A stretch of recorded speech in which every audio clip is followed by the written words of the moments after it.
ते देनं प्रणमामि जो आनंद मंगल चावरे, जो आनंद मंगल चावरे, मानव माम वीर जो घर घर मंगल चावरे, जो नित उठ मंगल चावरे,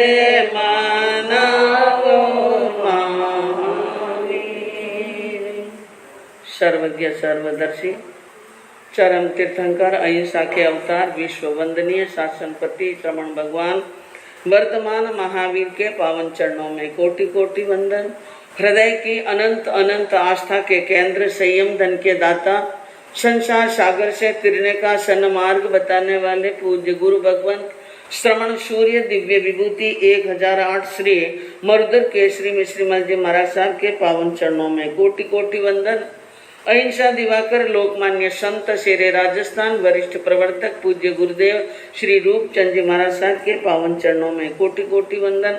मरुद्रा भूषण संत शिरोमणि पूज्य प्रवर्तक गुरुदेव श्री सुकन मुनि जी महाराज साहब के पावन चरणों में कोटि कोटि वंदन। साधना की प्रतिमूर्ति सद्गुणों की उपासिका सरल मना शांत दांत गंभीरा गुरुवरिया माँ सती श्री सज्जन कंवर जी महाराज साहब के पावन चरणों में कोटि कोटि।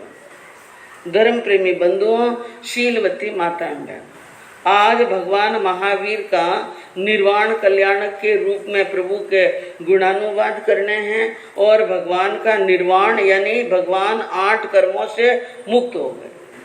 4 कर्मों से मुक्त हो भगवान ने केवल ज्ञान प्राप्त किया था और बाकी के 4 कर्मों से मुक्त होकर भगवान ने सिद्धि को प्राप्त कर लिया। तो ऐसे परम सिद्ध आत्मा भगवान महावीर के पावन चरणों में वंदन करने के बाद में, और बंधुओं यह अवसर्पणी काल चल रहा है। कौन सा काल चल रहा है?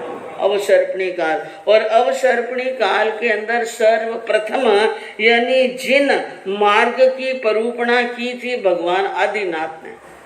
किसने की? आदिनाथ भगवान ने।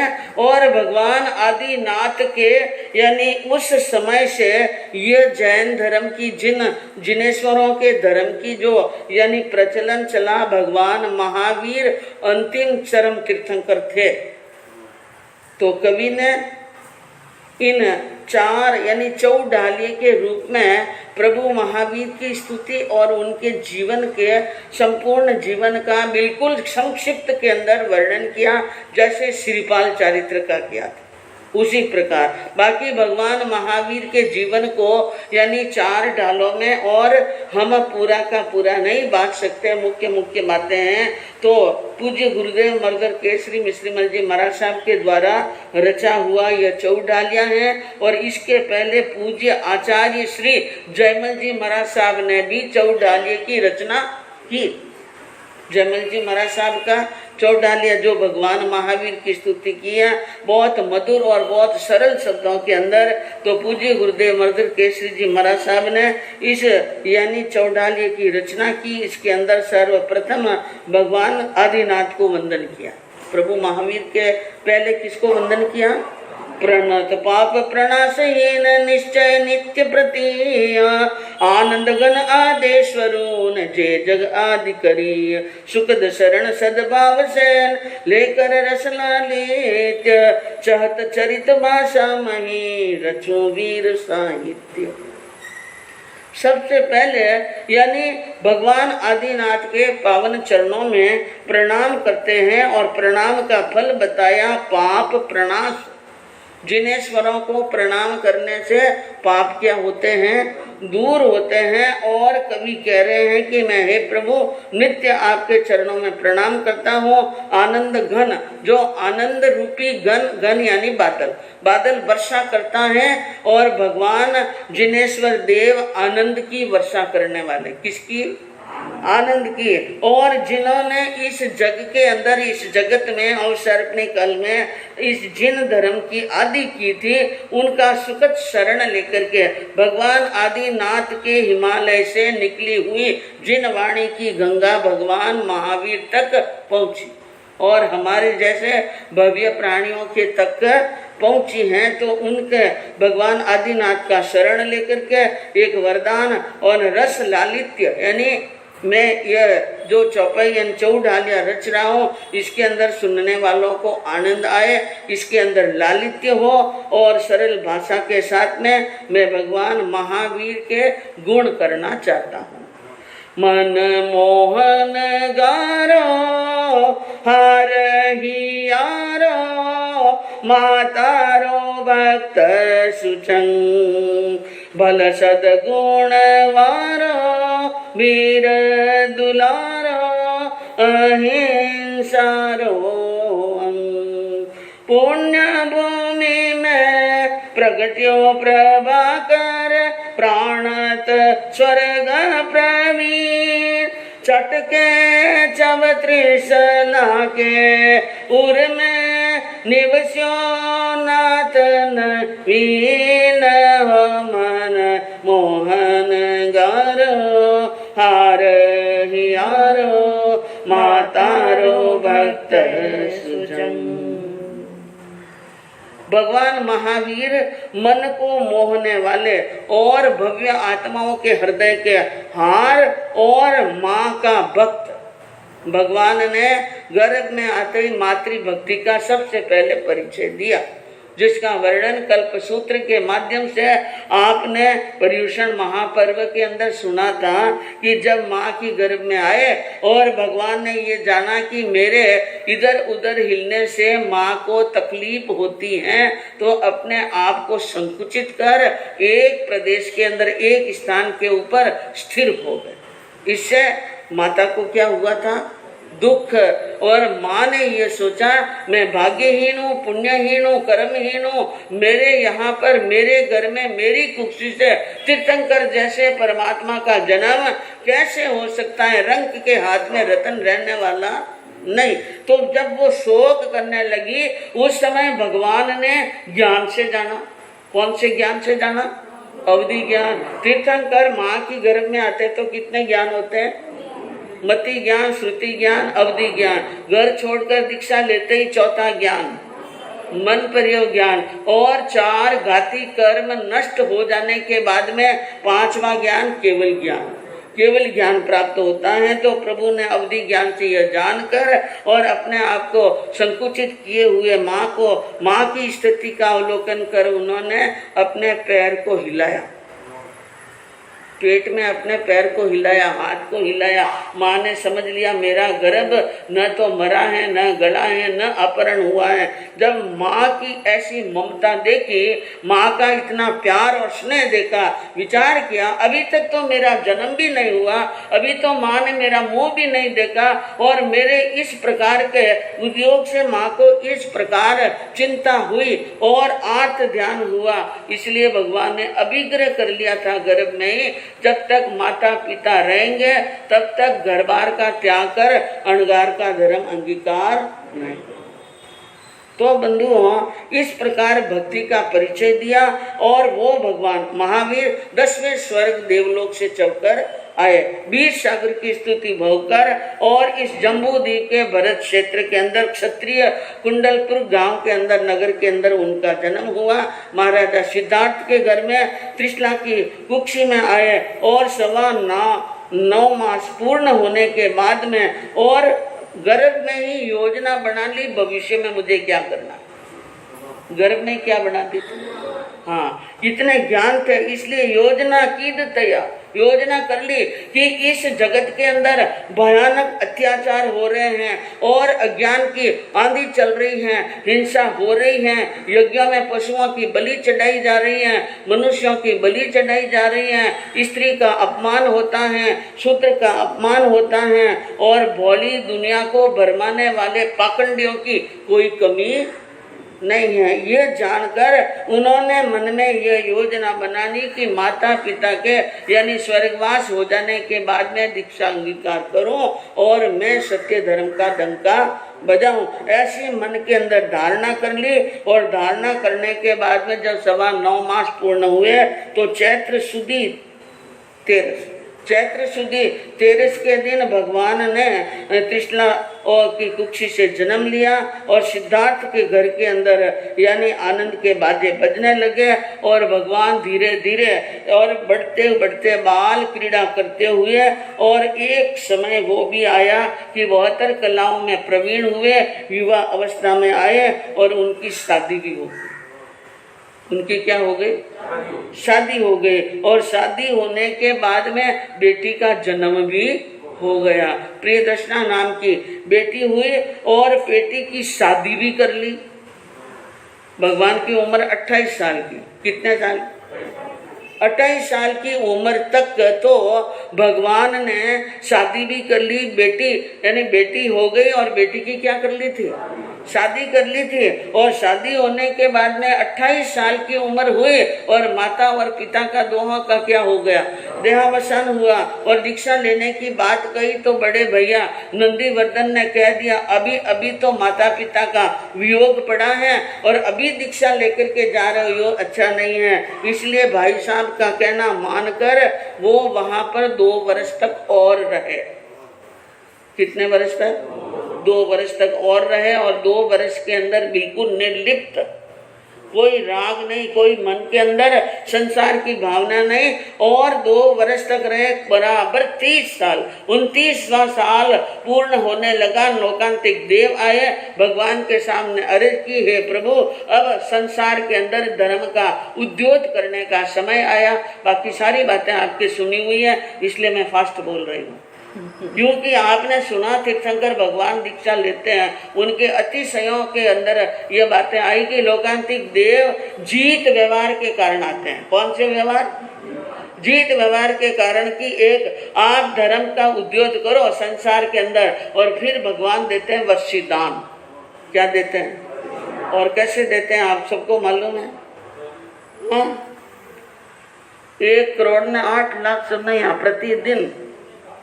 हाँ, सोने का सा पक्का सोना, 16वां सोना यानी 16 यानी इस प्रकार 16 मासा का एक सोनैया 1 करोड़ 8 लाख सोनैया का प्रतिदिन क्या देते हैं? दान। और वो दान भव्य के हाथ में ही जाता है। इस प्रकार वर्षी दान देने के बाद में भगवान ने 30 वर्ष की उम्र होने के बाद में दीक्षा ली और दीक्षा पर्याय पाली 42 वर्ष तक।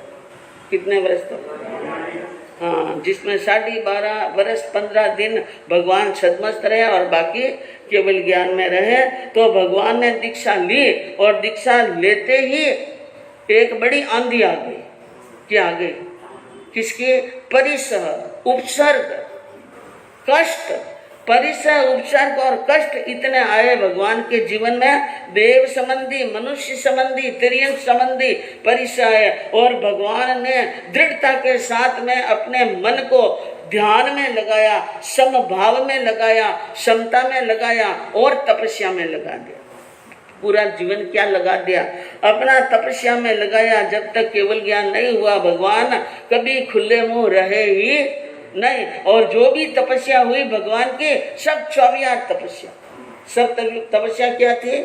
24 की तपस्या थी। और तपस्या पचकर भगवान ज्यादातर ध्यान अवस्था में क्या होते थे? आत्मा का ध्यान करते थे। तो 12.5 वर्ष के बाद में भगवान को केवल ज्ञान की क्या होती है? 12.5 वर्षा ऊपर खाड़ी तिरिया के आड़ी सिल ज्ञान की ठाड़ी तोड़ी धर कर प्रेम वो मन मोहन गारो हार हियारो मातारो भक्त सुचन। 12.5 वर्ष और 15 दिन तक भगवान ध्यान, मौन, साधना, समभाव के अंदर रहे, कष्टों को सहन करते रहे और जो उनके आत्मा और ज्ञान के बीच में अज्ञान की जो शिला थी उसको उन्होंने तोड़ दी और केवल ज्ञान की प्राप्ति हुई। जृंबक गांव और वहां पर एक रिजुबाला नाम की नदी बहती है। उस रिजुबाला नदी के किनारे साल वृक्ष के नीचे भगवान गोदू आसन के अंदर साधना कर रहे थे। कौन से आसन में? गोदूह। गोदूह यानी गाय को दूहने के लिए जो दूहने वाला बैठता है, वो जो आसन होता है, उस आसन से भगवान बैठे ध्यान में। और छठम तपस्या कौन सी थी? तो बेले की तपस्या। भगवान के छठम तप बेले की तपस्या। और हस्तोत्तरा नाम का नक्षत्र भगवान की राशि के और चंद्रमा के साथ में योग कर रहा था। उस समय घाती कर्म, पहले मोहनी कर्म का नाश हुआ और उसके बाद में 3 घाती कर्म भी एक साथ में टूट गए।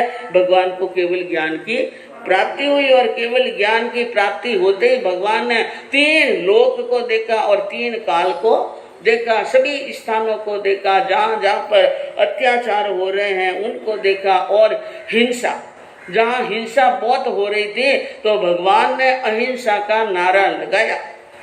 और यूं समझ लो कि भगवान ने अहिंसा का बिगुल बजाया और दया माता, दया सरस्वती, दया देवी आसन पर बैठ करके वहां पर साक्षात प्रकट हुए। और भगवान जहां जहां वाणी फरमाते थे, भगवान की वाणी का बिल्कुल संक्षिप्त वर्णन किया। स्वच्छ सिंहासन, जैसा सिंहासन स्वच्छ था, सिंहासन के बारे में भी आपने समोसरण की बात में सुना। स्वच्छ एकदम स्फटिक का सिंहासन था। भगवान का पूरा जीवन और चारित्र भी स्फटिक की तरह था, बड़ा शुद्ध, बड़ा निर्मल और दिव्य सिंहासन के ऊपर। और गर्जित वाणी घनौर, और भगवान की वाणी इंद्र की गर्जना से भी कई गुना ज्यादा मधुर हुआ करती थी, जो 35 वाणी के अतिशयों में आपने जान लिया है। तो ऐसी यानी वाणी फरमाई की हिंसा को यानी हिंसा मिटाई और दया धर्म का क्या हुआ था? उद्योत हुआ। और शांति क्रांति के नहीं, वो तो क्रांति के अग्रदूत थे भगवान महावीर। भगवान महावीर को क्रांति के अग्रदूत कहा जाता है, लेकिन शांति के सागर थे। क्रांति के तो अग्रदूत थे और शांति के क्या थे? सागर। और ऐसे शांति के सागर थे कि गौतम जैसा, इंद्रभूति जैसा एक पंडित लड़ने के लिए आए तो बड़ी मधुरता के साथ में उनका समाधान करते हैं और भ्रांति मिटा दी इंद्रभूति की। 2 शब्द कह करके इंद्रभूति के मन में जो प्रश्नों के बड़े सारे बादल मंडराए थे, 1 मिनट में छंट गए। और भगवान ने इंद्रभूति की भ्रांति मिटाई और भगवान को केवल ज्ञान होने के बाद में दूसरे दिन ही इंद्रभूति को क्या हो गया था? वैराग। क्या हो गया? वैराग। और सबने क्या ले ली? 11 के 11 पंडितों ने और उनके 44 जो भी शिष्य थे, सभी शिष्यों ने क्या ले लिया? दीक्षा अंगीकार कर ली। तो ऐसे महान भगवान महावीर का आपके सामने वर्णन चल रहा है। चारों दिशा में झंडा लहरायो, बाजे जग महावीर, मिश्री मोने तरकीब तीरणरी, शिखण आयो पीर हो मन मोहन गारो, हरे हियारो मातारो भक्त सुजन। चारों दिशा में धर्म का झंडा लहराया और भगवान को महावीर कहा गया। क्या कहा गया? बाकी 23 तीर्थंकर वीर और इन वर्तमान को क्या कहा? महावीर। क्योंकि छोटी काया होते हुए भी एक थोड़ा सा अंगुष्ठ यानी दबाया मेरू पर्वत पर जब जन्म अभिषेक हुआ उस समय, तो 1 लाख योजन का यानी मेरू पर्वत थर-थर कांपने लगा। इतनी शक्ति का परिचय दिया, इसलिए इंद्रों ने नाम रखा महावीर। इंद्रों ने क्या नाम लिखा? महावीर रखा। तो इस प्रकार भगवान के शरीर की अवगाना 7 हाथ की अवगाना यानी लंबाई।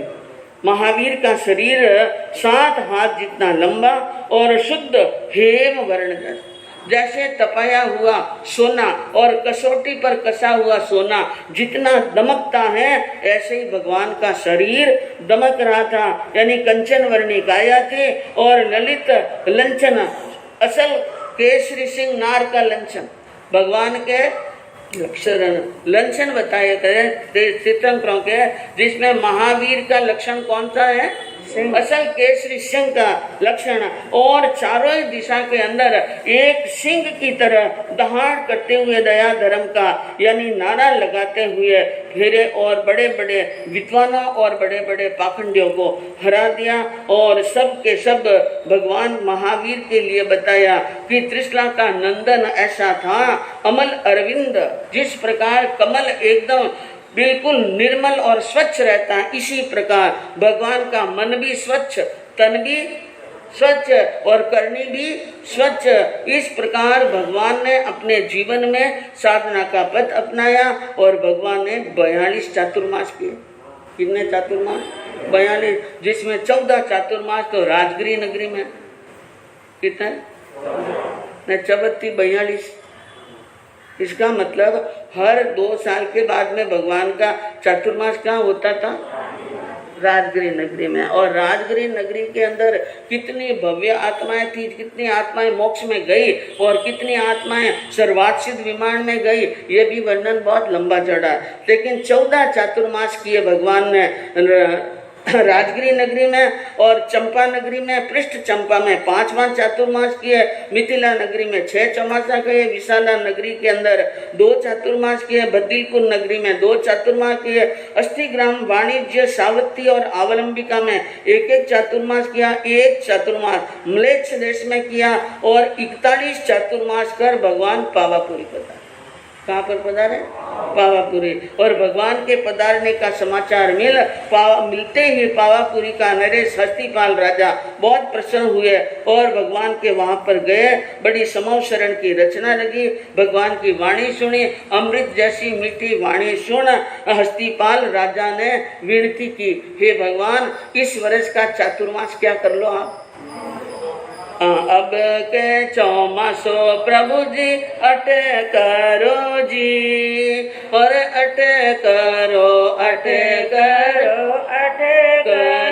जी। अब के चौमासो प्रभु जी अटे करो जी, के पवन पोरे सो पग मति धरो जी। कहा कि हे भगवान इस पावापुरी में आप चातुर्मास कीजिए, इनसे आगे यानी बाहर कदम मत रखिए। चातुर्मास के आप मुझे हमें स्वीकृति दीजिए। हे करुणा के सागर, हमारे सिर पर दया का हाथ रखिए। सारे लोग जनता और चतुर्विद संघ विनती करने लगे भगवान के सामने बार बार झुक कर, और कहा कि हम प्यासे हैं। हम क्या हैं? हाँ, और प्यासे की प्यास बुझाओ। आप तो उपकारी हैं, दयालु हैं, जहाँ प्यास लगी हो वहाँ पर प्यास बुझाओ। और आप हमें समकित का वरदान दो। किसका वरदान? समकित आ गई तो मोक्ष निश्चित है, इसलिए समकित का पाठ पढ़ाओ। और संसार रूपी भीम यह भयंकर सागर है, इससे तैरने का उपदेश हमें दो, हमारी आत्मा का उद्धार हो। और राजा ने ये भी बात कही, मेरी बहुत बड़ी एक शाला है, बहुत बड़ा एक शाला वो सूझती हैं, वहाँ पर साधु के रहने योग्य उचित स्थान है, आप वहाँ पर विराजिए। इस प्रकार की बार बार विनती की और उनकी विनती सुनकर के भगवान ने मन में विचार किया चातुर्मास तो करना है। और चातुर्मास का समय क्या था? हाँ, नजदीक था, इसलिए राजा ने फिर विनती की, बार बार माँ करा विनती, क्यों नहीं मुख फरमावो जी। अरे किनी तररी कमी होवे तो कह दर्शावो जी, लग्यो उमावो जी। राजा ने कहा कि हम बार बार विनती कर रहे हैं, और हे प्रभु अगर आपको किसी चीज की यहाँ पर कमी लगे तो दया करके फरमा दीजिए।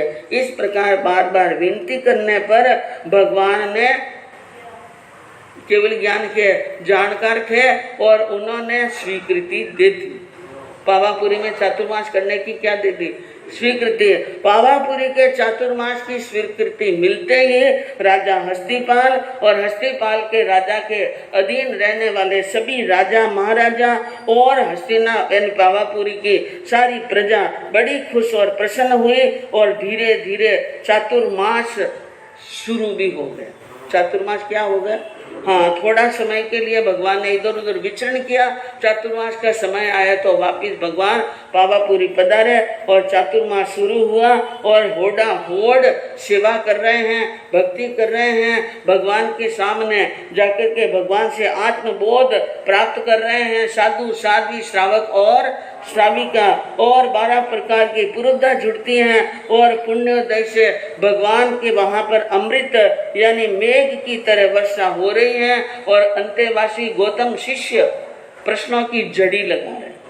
इंद्र तो लगा रहे हैं बरसात की जड़ी, भगवान लगा रहे हैं वाणी की जड़ी, और इंद्रभूति क्या कर रहे हैं? प्रश्नों की जड़ी लगा रहे हैं और भगवान उनके समाधान फरमा रहे हैं। ऐसे करते करते बीत्या 7 त्रय मास, 3 महीने 15 दिन क्या हो गए? व्यतीत हो गए और जनता अपने भाग्य को सराह रही थी। और एक दिन वो भी आया कि अमावस का दिन था। कौन सा दिन था? अमावस का। और भगवान के वहां पर अमावस का दिन आया। उस दिन अमावस के दिन थी पक्की, और आज भी क्या है? हाँ, तो सभी जनों ने यानी नव मल्ली राजा ने और नव लिच्छवी राजा ने 18 देश के राजाओं ने वहां पर पौषध ग्रहण किया। अटपोरिया क्या लिया था? पौषध लिया। और भगवान ने जान लिया कि गौतम का मेरे प्रति मोह ज्यादा है। हमारा सबसे बड़ा कोई शत्रु है दुनिया में तो कौन है? मोह।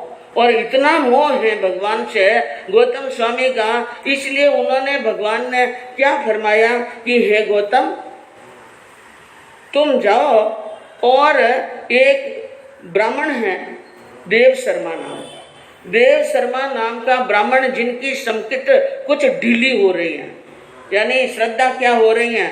कमजोर हो रही है। इसलिए आप जाइए और वहां जाकर के उनको उपदेश देकर उनको अपनी श्रद्धा में क्या करो?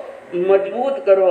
ऐसा भगवान का आदेश हुआ और भगवान की आज्ञा का अक्सर अक्सर पालन करते थे इंद्रभूति गौतम।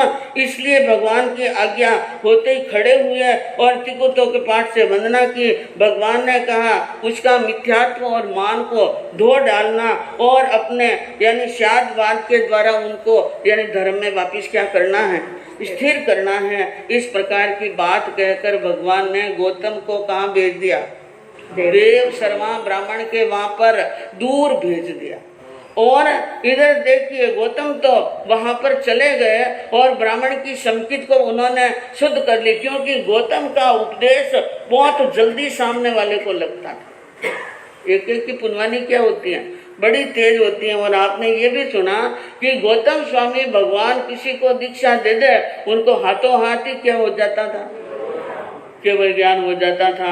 और इतनी थी उनके पास में लब्धि के भंडार थे। तो भगवान गौतम गए और ब्राह्मण की संकित शुद्ध किए और ब्राह्मण भगवान गौतम की सेवा में लीन हुए। और इधर देखिए इंद्रों का आसन कंपायमान हुआ। शकेंद्र ने ज्ञान से देखा और ज्ञान से देखा तो उनको मालूम हुआ कि भगवान का आयुष बिल्कुल कम। भगवान का आयुष क्या है? बहुत कम है। और भगवान का आयुष कम है और भगवान की नाम राशि पर भस्मक नाम का ग्रह लग रहा है। और वो ग्रह अगर भगवान की उपस्थिति में लग जाए तो इतना बुरा प्रभाव नहीं पड़ेगा। इसलिए मैं जाऊं और भगवान को कहूं कि हे भगवान, आप थोड़ा सा आयुष बढ़ा दे। थोड़ा सा क्या बढ़ा दे?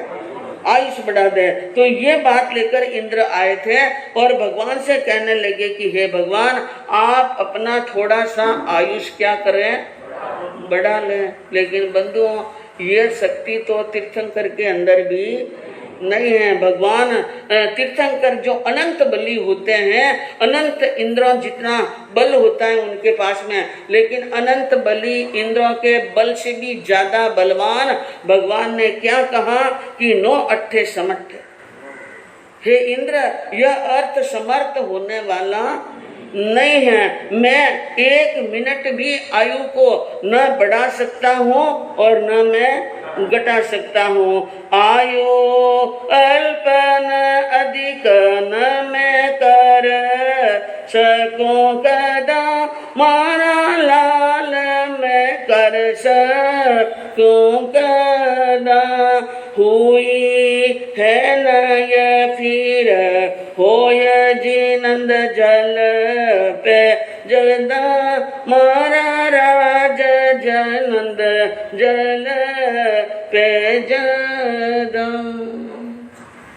शकेंद्र ने बार बार विनती की तो भगवान ने कहा कि आयु अल्प और कम हो या ज्यादा, न तो कम कर सकते हैं न ज्यादा कर सकते हैं, यह करने की शक्ति मेरे अंदर नहीं है। और सिर्फ मेरे अंदर ही नहीं, भूतकाल में इतनी 24 हुई उन तीर्थंकरों में और वर्तमान के तीर्थंकरों में और भविष्य में अनंत 24 होगी।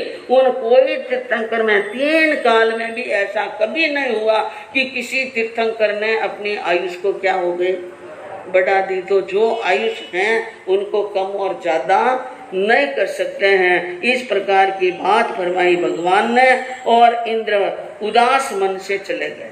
इंद्र अपने उदास मन से क्या चले गए?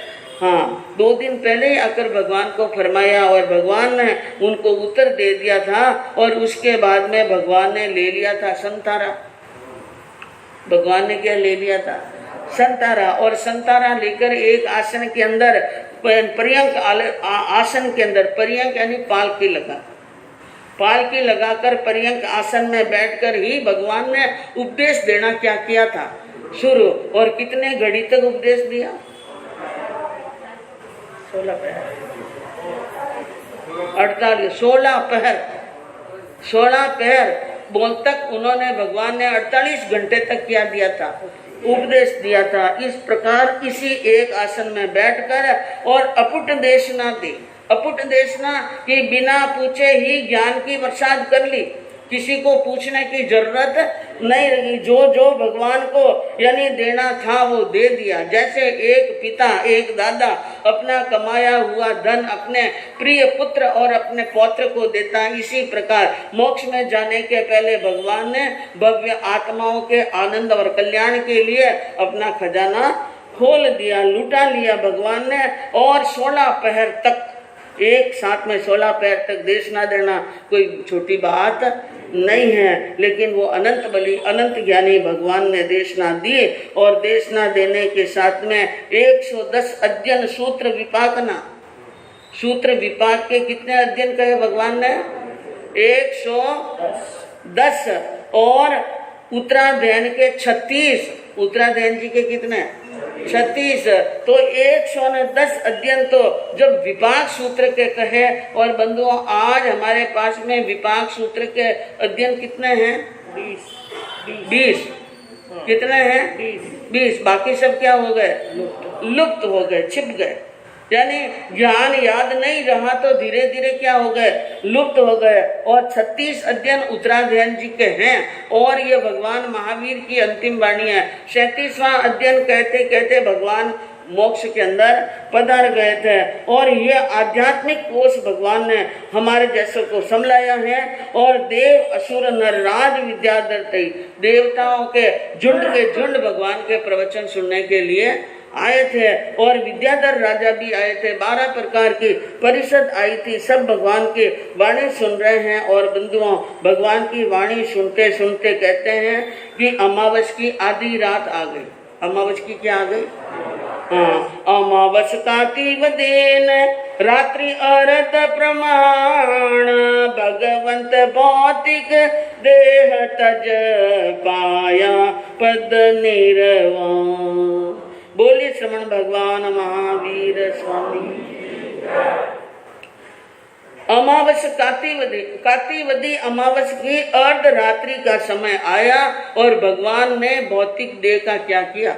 त्याग। भगवान प्रवचन देते देते ही मोक्ष में गए। भगवान प्रवचन देते देते भगवान की जो दिव्य ध्वनि प्रवचन के रूप में श्रोताओं के यानी कानों तक पड़ रही थी। और श्रोता आंख मूंद कर भगवान की वाणी का क्या ले रहे थे? आनंद। और वे आनंद में इतने डूब गए कि भगवान की वाणी कब स्थिर हुई या बंद हुई श्रोताओं को भी मालूम नहीं पड़ा। स्थूल काय की प्रवृत्ति स्थिर हुई, श्वासें थम हो गई, स्थूल मन निरुद्ध हो गया, भाषा स्तंभित हो गई, काया के सूक्ष्म प्राण प्रदेश घनीभूत हो गए, मन वचन काया के सूक्ष्म स्पंदन भी समाप्त हो गए। नाड़ी देखते ना स्पंदन, वो भी क्या हो गए, समाप्त। और अप्रतिघाती सूक्ष्म क्रिया भी संपन्न हुई, काया के सूक्ष्म प्राण भी निरुद्ध हुए।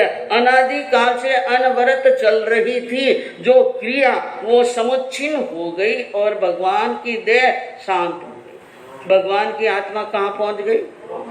आत्म प्रदेश घनीभूत होकर, घनीभूत का मतलब गट हो गई शरीर के अंदर। क्योंकि जो हमारा शरीर है, हमारे आत्मा के प्रदेश जितना बड़ा शरीर है पूरे शरीर में व्याप्त होता है।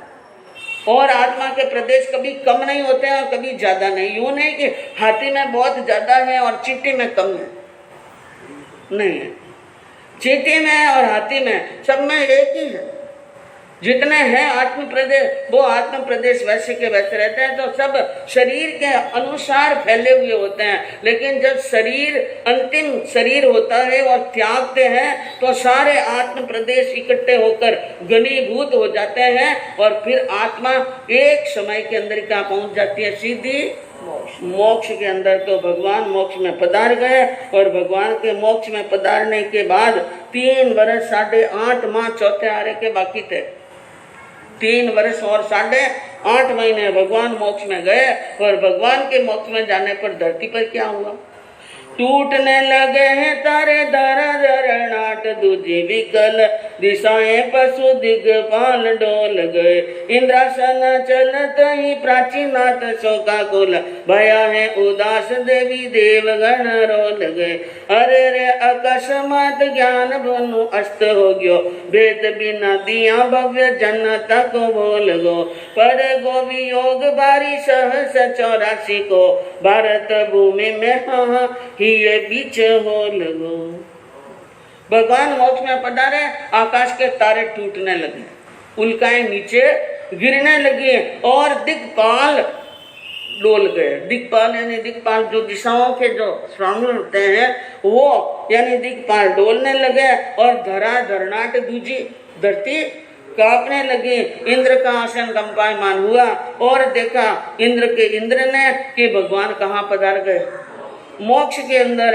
एकदम यानी सूर्य, ज्ञान का सूर्य अस्त हो गया। भारत में ज्ञान का सूर्य क्या हो गया? अस्त। यानी ज्ञान का सूर्य अस्त होने का मतलब अब तीर्थंकरों का 84,000 वर्ष तक, कितने वर्ष तक? तो 84,000 वर्ष तक इस धरती पर यानी तीर्थंकरों का जन्म नहीं होने वाला है, ऐसा सोचकर और इस प्रकार के केवल ज्ञान रूपी सूर्य अस्त हो गया है ये जानकर देवी देवता वहां पर अमावस की रात में अपने अपने विमानों में बैठकर, कई देवों के देवता और देवलोक के देवता वहां पर पहुंचे। तो अमावस की रात में पूनम रो प्रकाश, अमावस की रात में प्रकाश कैसा हो गया? पूनम जैसा प्रकाश हो गया। और यानी पावापुरी की धरती पर देवताओं के विमान उतरने लगे और भगवान का यानी अंतिम यानी जो संस्कार होता है वो करने के लिए अंतिम समय के अंदर यानी वहां पर पहुंचते हैं। और बंधुओं जो गौतम स्वामी गए हुए थे कहाँ पर? देव समा ब्राह्मण के यानी संकित को शोध करने के लिए गए। तो बंधुओं एकाएक वहां पर बैठे थे, देव समा ब्राह्मण सामने था और वहां पर भगवान गौतम बैठे और भगवान के शरीर के ऊपर एक यानी अप्रत्याशित घटना घटी। कुछ ऐसे लक्षण प्रकट हुए। डावी आंख गौतमरी फुरकी, डावी आंख गौतमनी फुरकी। तो कोई ऊत पात कुजर भी पर के कहो जी पर बुझी अब खिण वेद मिल सो। गुरुवर मोक्ष सिधार गया है, गुरुवर मोक्ष सिधार गया है। तो आवागमन दुख टा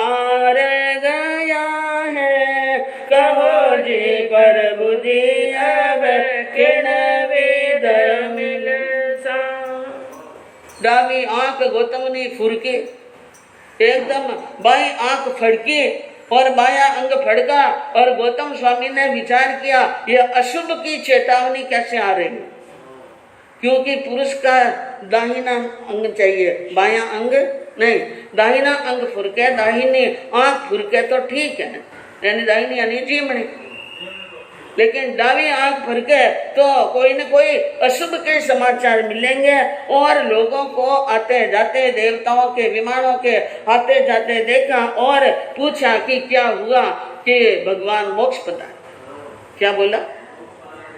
हक्के बक्के रह गए गौतम स्वामी, भगवान मोक्ष पधार गए। ऐसे कैसे पधार गए, यूं कैसे पधार गए भगवान मोक्ष?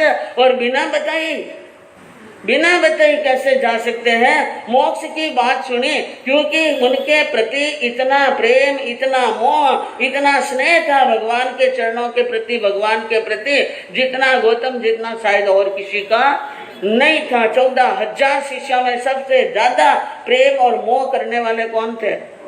और आए जब तो लड़ने के लिए आए कि मैं इन पाखंडी का मान भंग नहीं करूं तो मेरा नाम इंद्रभूति नहीं, और इन पाखंडी की धज्जियां नहीं उड़ा दूं इन महावीर की तो मेरा नाम इंद्रभूति गोता नहीं। और प्रेम जुड़ा तो ऐसा, और एकदम जैसे ही बात सुने और क्या हुआ?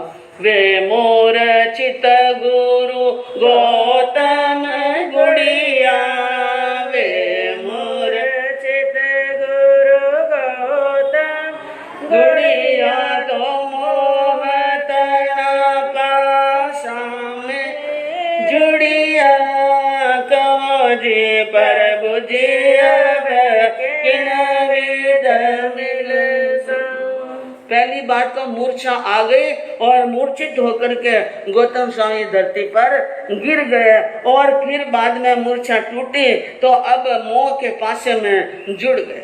ऐसे जुड़े भगवान के मोह के अंदर। पूज्य जयमल जी महाराज साहब लिखते हैं अपने चौडालिया में, श्री महावीर पहुंचा निर्वाण, वे गौतम स्वामी बात जानी, गुरा जी थे मन गोडे नीरा, क्यों तो मुक्ति जावण रो नाम नदा, क्यों गुरा जी थे मन गोडे नीरा, क्यों।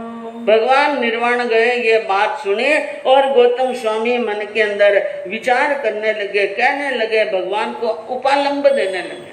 क्या देने लगे?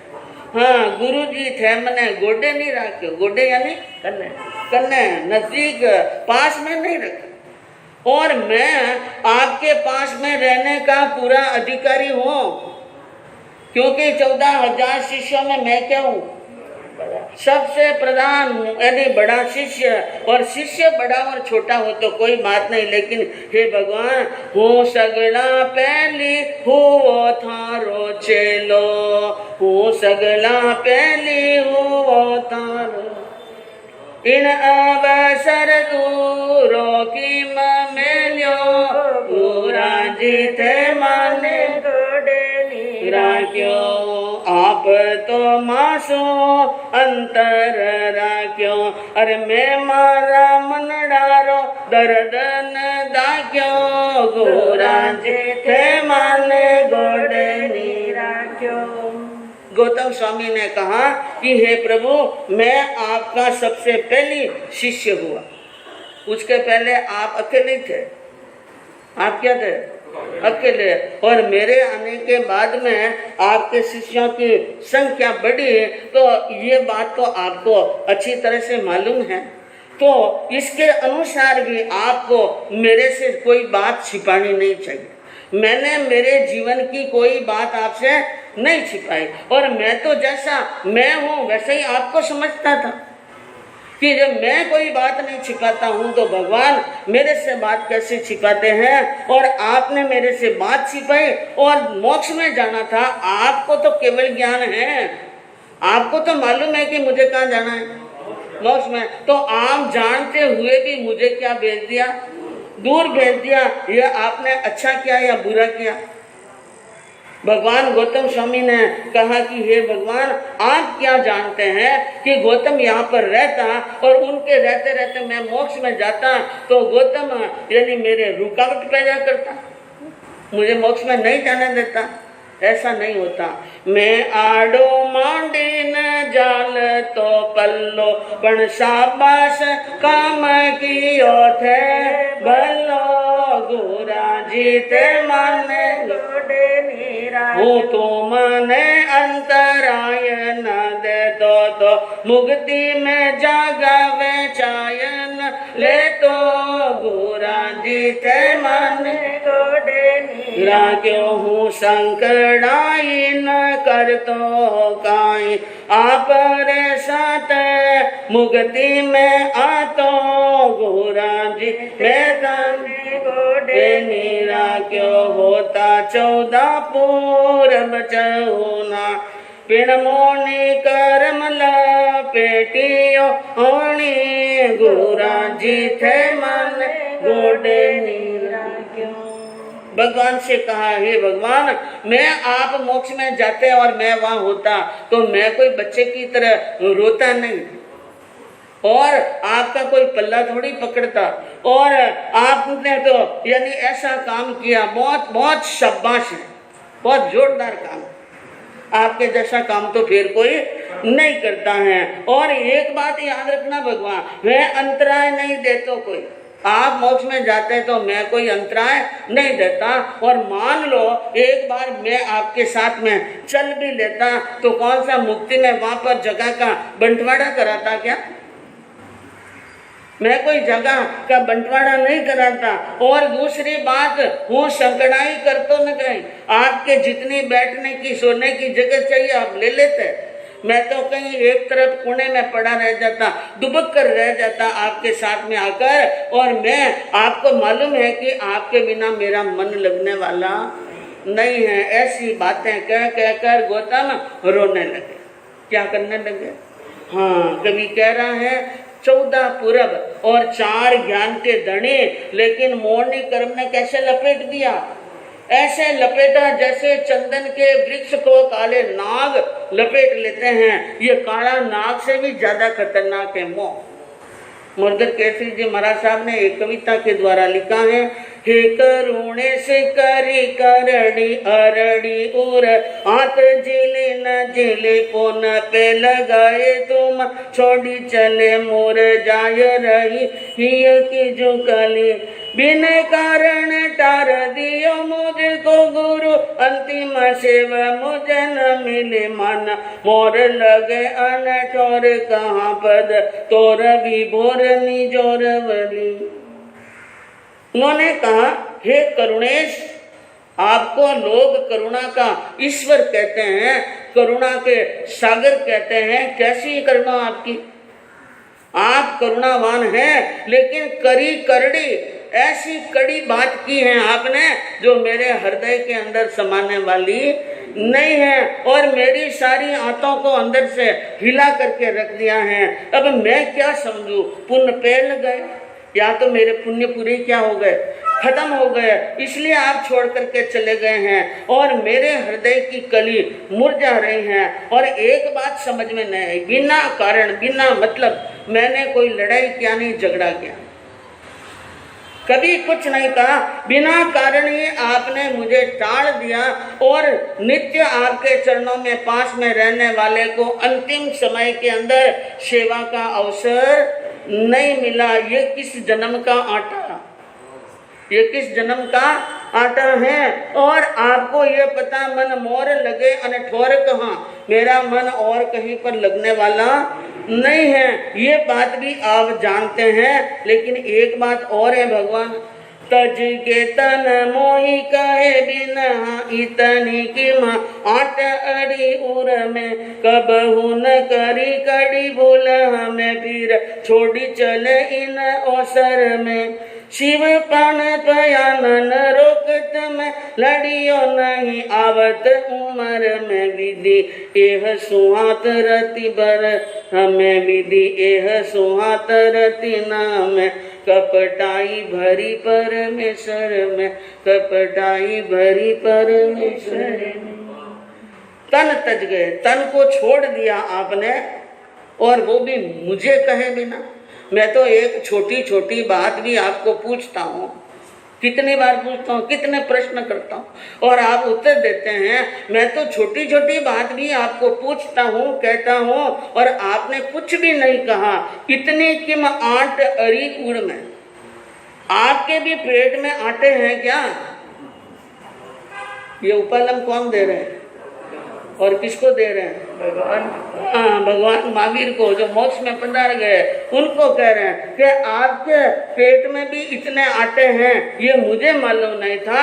और जहाँ तक मुझे मालूम है, कब उन्होंने करी भूल, दीक्षा लेने के बाद में मैंने कभी भूल नहीं की, और लड़ियों नहीं, मैं कभी आपसे लड़ाई नहीं किए, और आपको इन अवसर आपने मुझे छोड़ दिया, और मैं मार्ग में आकर बाधा नहीं बनता।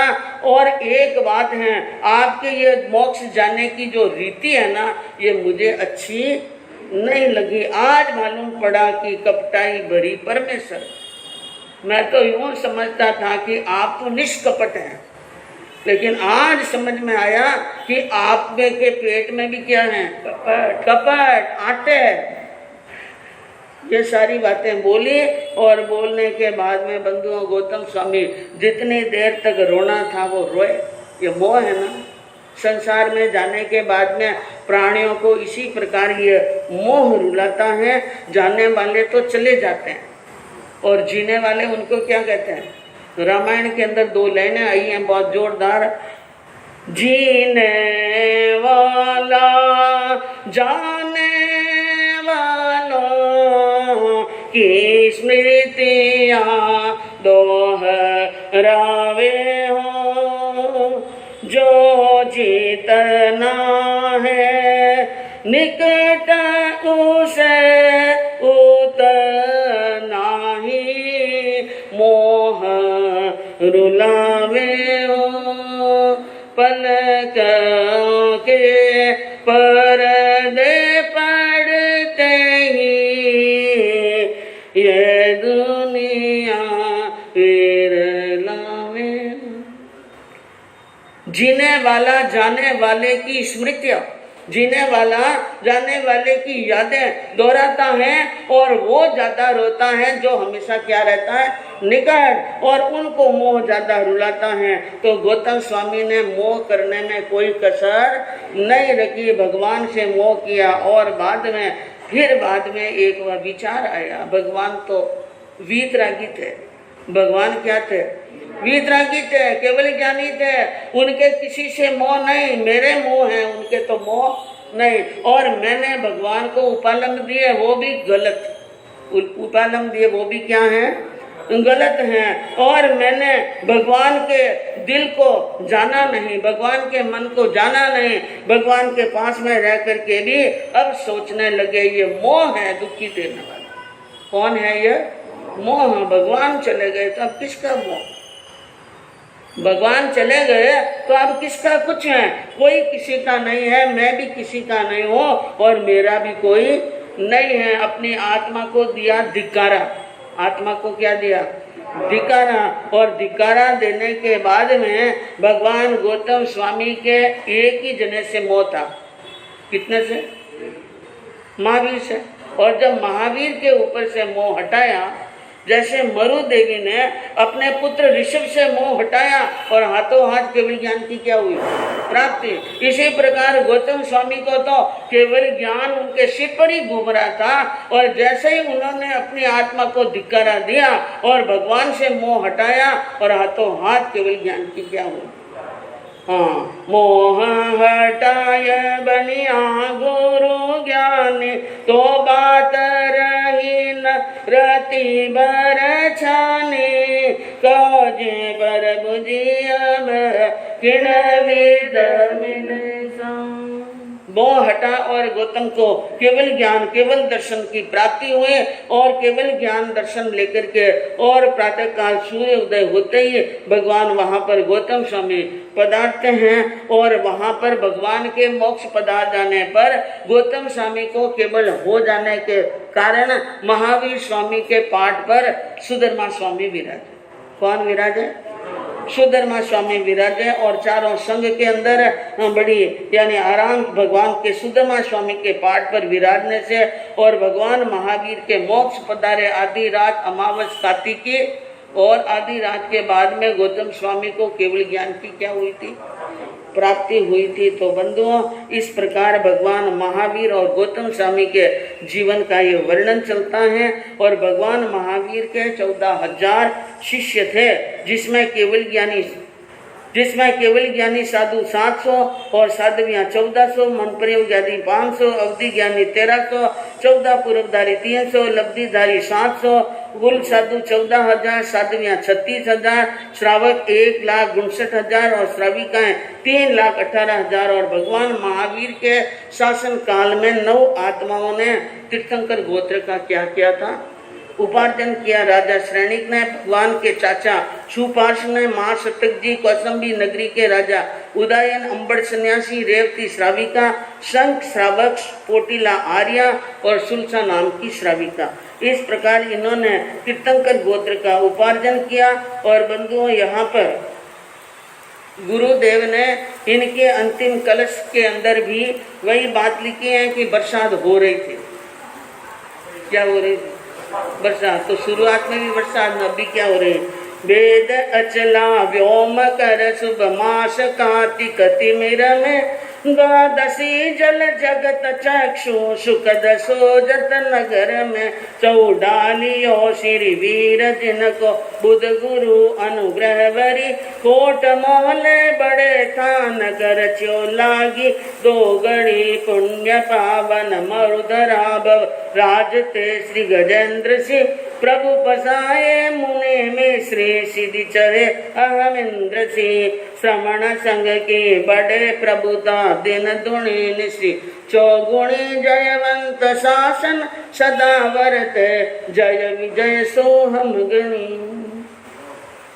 गुरुदेव का सोजत सिटी में चातुर्मास था और कार्तिक का महीना और वही कृष्ण पक्ष बारस के दिन और गुरुदेव ने उस सोजत शहर के कोट मोहल्ला बड़े थानक में चातुर्मास किया था और अपने गुरुदेव बुद्धमल जी महाराज साहब की कृपा से इस चौडाली की रचना हुई 2 घड़ी में। कितनी में? 2 घड़ी में जोड़ दिया और 2 घड़ी के अंदर चौडाली की रचना की और मरुधरा की पावन। गुरुदेव को मरुधर की भूमि बहुत ही प्रिय लगती थी, इसलिए उनको मरुधर केसरी के नाम से जानते हैं। और उस समय यानी प्रभु प्रसाय मुनि मिश्री भगवान के प्रसाद से और गुरुदेव मरुधर केसरी मिश्री मल जी महाराज साहब ने सिद्धि चाहे अहमिंद्र सिंह, हे भगवान जैसी आपको सिद्धि प्राप्त हुई है वैसी सिद्धि हमें भी प्रदान करो। और श्रमण संघ की बड़े प्रभुता, श्रमण सिंह की प्रभुता बड़े दिन दुनी और रात चौगुनी और शासन के लिए मंगल कामना की है। जयवंत रहे शासन सदा वर्ते जय विजय सोहम मणि, यानी शासन आपका हमेशा जयवंत रहे, इस प्रकार की भावना गाते हुए और ये यानी चौपाई चौडालिया आपके सामने समापन हुआ। आज आपको भगवान महावीर के नाम की ज़्यादा से ज़्यादा क्या पढ़नी है? माला। श्री महावीर स्वामी सर्वज्ञाय नमः। और भगवान महावीर स्वामी पहुंचा निर्वाण, गौतम स्वामी ने केवल किया। आधी रात के बाद में यह और आधी रात के पहले श्री महावीर स्वामी सर्वज्ञाय नमः और आधी रात के बाद में महावीर स्वामी पहुंचा निर्वाण, गौतम स्वामी ने केवल ज्ञान। इस प्रकार बंधुओं, दीपावली की आपको बहुत बहुत शुभ मंगल कामना है सभी के लिए बारंबार। और इस मंगल दिन के अंदर कहते हैं कि जब जीवन के अंदर सुख और शांति और समृद्धि हो तो सब बातें क्या लगती हैं? अच्छी लगती हैं। तो इस मंगल वेला के अंदर आप सभी को भगवान का नाम स्मरण करते हुए, प्रभु की स्तुति करते हुए सबके लिए मंगल कामना करनी है। दीपावली की बहुत बहुत शुभ बधाई है आप सभी भाइयों को, सभी बहनों को। और कल सुबह 7 बजे से लगाकर 8:30 बजे तक बराबर कार्यक्रम रहेगा। 7 बजे उत्तराधायन जी के 36वें अध्ययन की सजाई होगी। उसके बाद में मांगलिक स्तोत्र, और मांगलिक स्तोत्र के साथ में ही आपको छंद और छंद के साथ में मंगलिक श्रवण कराते देना प्रणमा